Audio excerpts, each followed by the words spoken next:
Does ClutterMeister supply physical assistance and heavy lifting? Well, of course he does.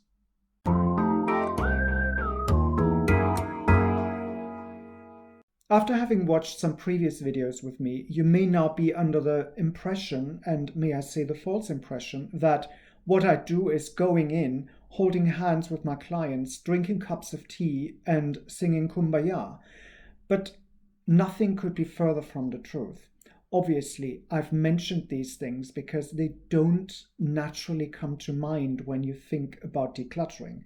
But the main beef of decluttering is obviously a lot of heavy lifting and physical assistance.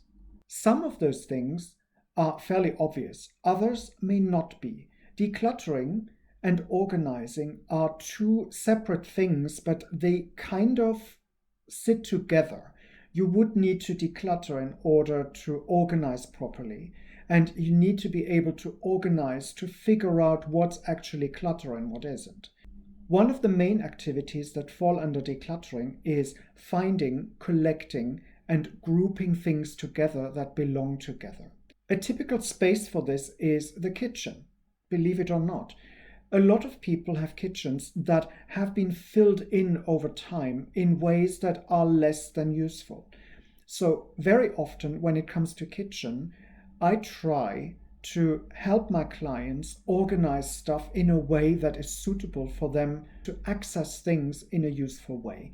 That could involve moving the pans that you use on a regular basis near the hob, whereas you keep the other items that you only use once every couple of months in a space that is further away from the hob. Or having the storage items high up on a shelf where you need a stepladder or something similar to get to them in order to have everything you use every single day at arm's reach. You can probably imagine that during the process of organizing, you come across things that don't make sense, or that you haven't used in a long time, or that are simply broken, or food that has gone off. That's the right time to take those out and eliminate that from your storage issue, and thereby creating more space for things that you actually need, or to allow better access to the things that you actually need. So this already involves another aspect.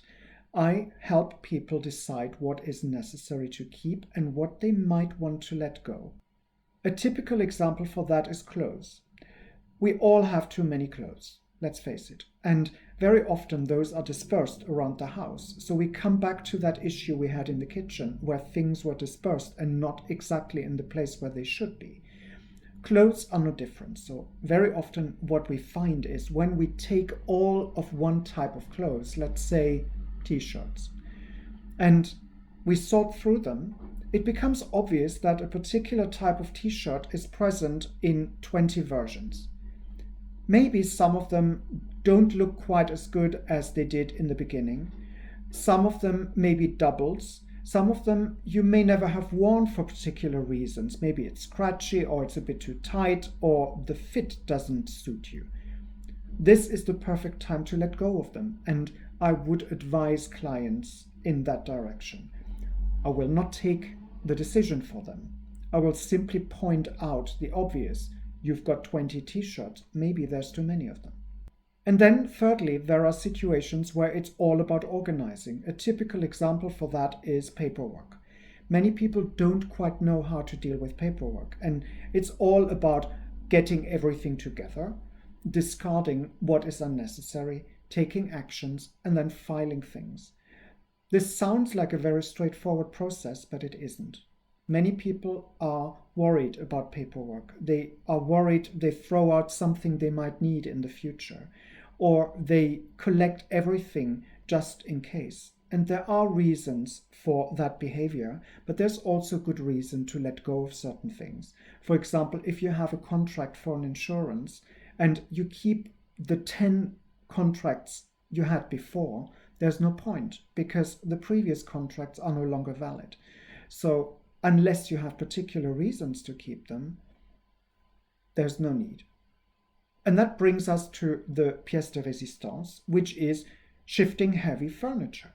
And yes, there is a lot of that going on because In the process of decluttering and organizing, very often big furniture has to be moved. Maybe that bookshelf really needs to be somewhere else, or the bookshelf is taken out and a new one comes in, or the bed is shifted to the other side of the room because finally it's got a space where it needs to go. So all of these require a couple of strong arms and maybe some lifting power, which luckily I have. But you can see all of these together are far from holding hands and sipping cups of tea. If any of this was surprising to you, maybe go back to some of my other videos. But in any case, subscribe, leave a comment, and come back.